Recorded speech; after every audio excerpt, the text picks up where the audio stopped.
Друзья, приветствую вас, вечерний обзор. Давайте рассмотрим, какие события произошли, какие новости. И потом посмотрим, что на рынке произошло, почему это произошло.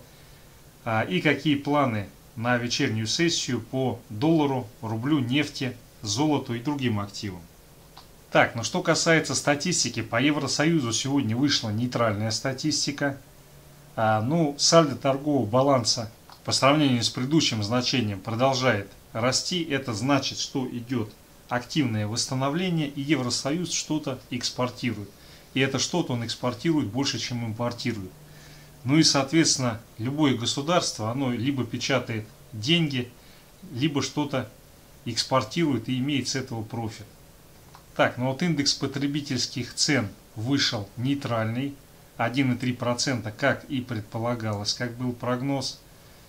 И получается, что в Соединенных Штатах инфляция развивается быстрее, чем предполагалось. И, соответственно, это основание для того, чтобы доллар чувствовал себя слабее к евро.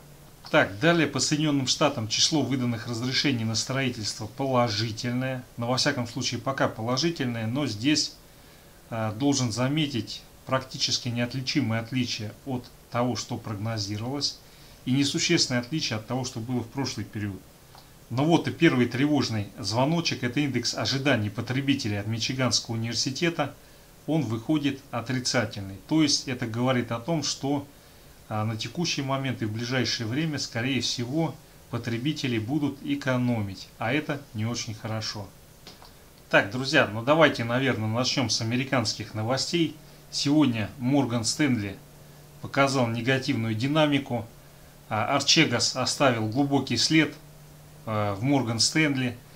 И смотрите, здесь есть взаимосвязанные вещи, потому что так называемые фамильные офисы, которые управляют счетами, активами крупных клиентов, богатых, это, в общем-то, может вполне стать такой же историей во многих случаях, как и Артегас, потому что они нередко используют различные очень сложные, запутанные, взаимосвязанные деривативные инструменты.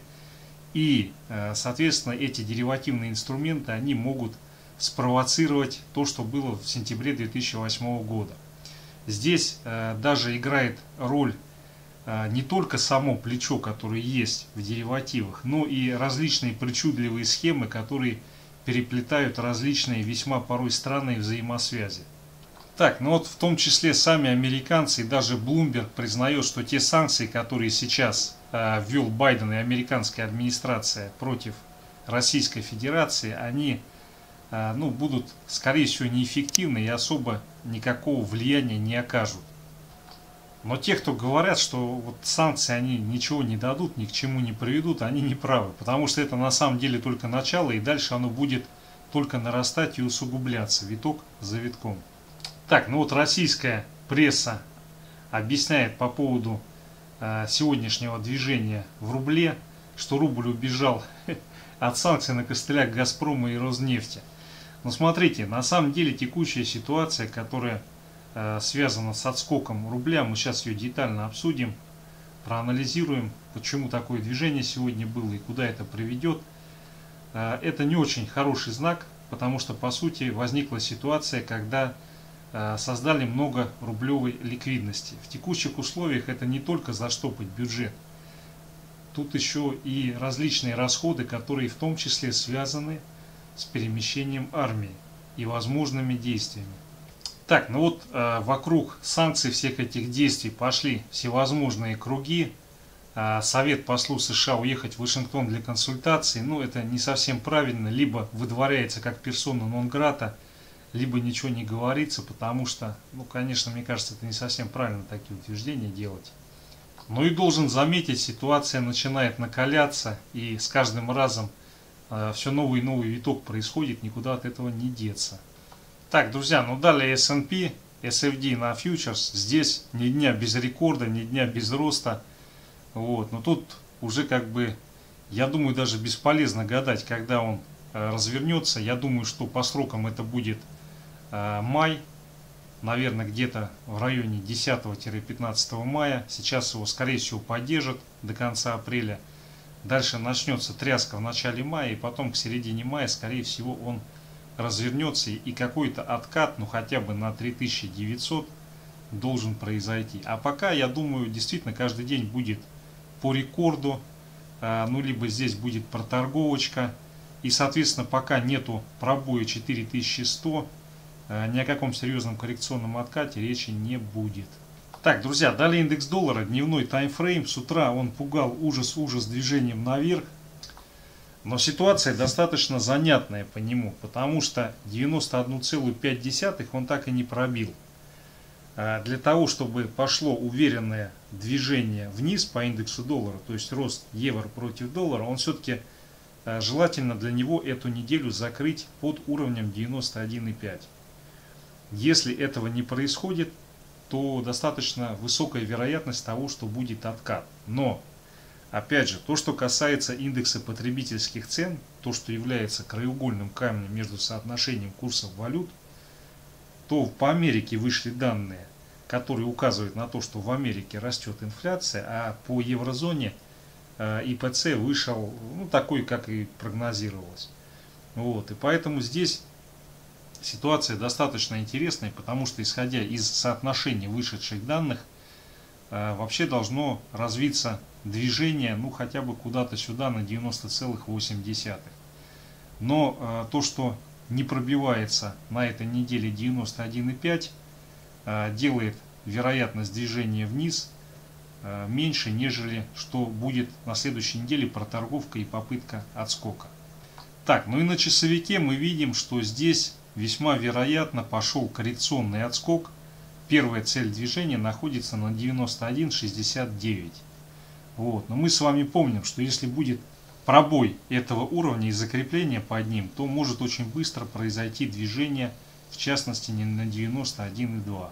Соответственно, такое движение это плюс для евро, плюс для нефти, плюс для золота, плюс для всех. Так, далее ВИКС, индекс страха и волатильности. Но здесь на самом деле мы на текущий момент находимся в проторговке, в консолидации, которая 16,5, но она немножко сместилась, она стала 16,2. 16,2 до 18. Пока вот этого диапазона 16,2, 15,9 уверенного пробоя не будет, все это в любой момент может привести к, ну, как минимум, коррекционный отскок на 19,9. Но текущая ситуация, то, что на рынке позитив, там отчетность, ну, немножко как бы Морган подсолил, но тут ничего страшного нету. Вот. Но, тем не менее, я думаю, все равно его до конца апреля будут где-то в этом диапазоне удерживать. А там в мае уже должна развязка произойти. Так, далее биткоин, дневной таймфрейм. Биткоин, сейчас вот по нему интересная ситуация, потому что если будет сегодня или завтра повторное движение вниз с пробоем 59 200, то мы по биткоину увидим коррекционный откат сначала на 55 500 и потом даже возможно движение на 52 тысячи. Но это ужас, такого скорее всего сейчас не будет. Но если здесь он пробивает, то вполне может откатиться на 57 тысяч. Здесь достаточно интересная закономерность возникла, что по сути золото и биткоин на текущий момент являются конкурентами. Сначала растет биткоин, если вот анализировать динамику прошедших дней, и потом, когда биткоин начинает либо консолидироваться, либо проседать, начинает двигаться вверх золото. Вот так вот они друг друга подменяют в надувании пузырей. Так, друзья, далее нефть. Ну, смотрите, один из факторов, почему сегодня по рублю не пошло наиболее вероятное движение, в том числе это то, что нефть с утра начала расти. Там просто лавинообразный процесс произошел. Рубль пошел укрепляться, это посрывало стопы. Ну и плюс еще информация о том, что там крупные игроки залили долларами биржу. Но здесь на самом деле это весьма оспоримая вещь. Сейчас мы на графике посмотрим, кто там чего и как залил. Так, ну и переходя к 4-часовику, у нас по нефти очень хорошая ситуация. Соответственно, здесь пока 66.25 не пробили, все вот эти вот движения, попытки разворотов, они будут выкупаться. И весьма вероятно, что на следующей неделе у нас будет движение уже как бы с целью переписать вот этот локальный максимум, который недавно был. Обращаю внимание, 66.25. 66.25 по бренду, если он пробивается, и здесь начинается консолидация, то отсюда вполне вероятно пойдет движение, просадка в район 62.5. На текущий момент отбились от верхней границы вот этой поджатой консолидации. И сейчас по факту уже отбоя от нижней границы идет движение наверх с целью 67,3. Критерий того, что это движение не получается, не проходит, это коррекционные откаты, пробитие 66.25. В ближайшие дни эта цифра будет критичной для нефти Brent. Так, друзья, далее золото, 4-часовой таймфрейм. Но золото сегодня немножко разочаровало. 1785 оно чуть-чуть не дошло. Но я думаю, в ближайшее время оно дойдет до этого значения. И вот как только начнется закрепление и консолидация в диапазоне 1785-1792, отсюда может пойти очень быстрое движение наверх. Но, собственно говоря, ну и так в последнее время это 4-часовой таймфрейм было весьма энергичным. Здесь, судя по всему, они как подменные кони с биткоином идут. Сейчас биткоин захандрил, начали, судя по всему, переходить в золото. И, соответственно, по золоту весьма вероятно разовьется движение. Вот здесь главное закрепиться 1785 выше. И оно пойдет и пойдет. На сегодняшний день, сейчас, я думаю, здесь будет закрытие где-то в диапазоне 1777-1783. Ну, как бы здесь уже подвига ожидать сложно, а особо ему сильно откатиться вниз не дадут. Так, друзья, далее евро-доллар, 4-часовой таймфрейм. Ну, смотрите, здесь опять сработал уровень, который на самом деле 1,1991. Дошли до 19,95, но на самом деле цель 19,91. Ее не пробили, и сейчас по евро-доллару весьма вероятно пойдет движение. Цель этого движения 1,1960. Это движение не произойдет, если в ближайшие час, два, три не будет пробоя 1,1970. Вот если этот пробой сейчас не проходит, то еврик консолидируется в этом диапазоне и в понедельник пойдет поджимать и продавливать 1,1991. Так, друзья, далее рубль-доллар USD Tomorrow, дневной таймфрейм беру. Ну, сегодня с утра пошло движение, которого я не ожидал. То есть я его учитывал и, соответственно, стопы ставил. Но я думал, что все-таки будет более вероятно в первой половине дня движение на укрепление доллара. Ну, здесь загад не бывает богат. Как бы все мы периодически ошибаемся. И, ну, как бы надо быть магом-предсказателем, чтобы всегда попадать в точку. А маги-предсказатели, они, как известно, не из плоти и не из крови. Так, что же здесь произошло по рубль-доллар? Почему пошло такое движение? Ну, на самом деле, оно вполне как бы в пределах той проторговки, которая была немножко ранее. Здесь с 7 до 8 утра была ситуация неясная. Сделки были такие, что однозначно они направления не показывали. И дальше то, что пошла расти нефть, это, по-видимому, вызвало срабатывание стопов. И, соответственно, мы пробили 76,2 и ушли вот сюда вот закупаться долларами. Так, друзья, вот сейчас на 4-часовой таймфрейм рубль-доллар я перешел, потому что здесь он более показателен. Что я могу сказать? Но сейчас я ожидаю, что на вечерке закрытие будет вот в этом диапазоне 75,86, 75,6. Соответственно, здесь, если возникает пробой вот этого диапазончика 75-55, то пойдет движение на 75,3. Но на текущий момент я оснований для такого движения не нахожу. Вот этот задерг, он решил задачу, которая была поставлена с целью движения на 75,3. И поэтому здесь без какой-то глобальной геополитической деэскалации или дальнейшего роста нефти на 70, я думаю, на текущий момент вот этот потенциал, он исчерпан. Это движение еще возникло потому, что в пятницу очень часто с высокой степенью вероятности, наверное, 3 из 4, бывает контртрендовое движение. То есть, если мы всю неделю в основном растем, то в пятницу мы падаем.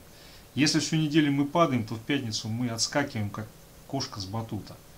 Вот, соответственно, здесь движение было на рост доллара и фиксанули позиции, начали еще в четверг, здесь добили и пришли на тот уровень, где происходят очень хорошие для текущих условий закупки по доллару.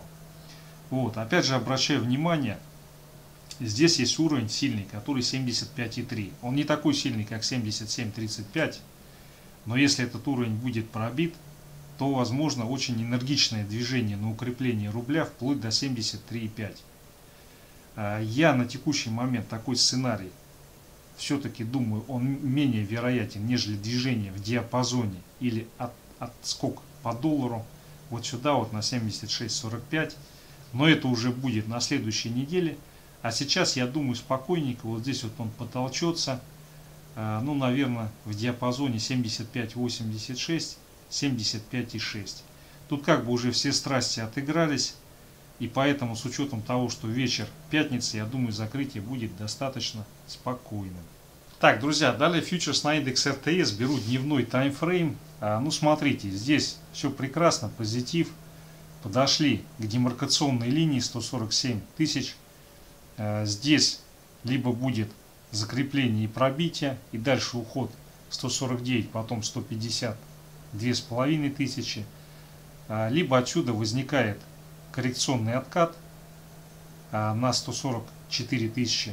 Вот. Но я думаю, на сегодня сейчас пойдет здесь движение на откат от достигнутых высот, потому что надо немножко пофикситься.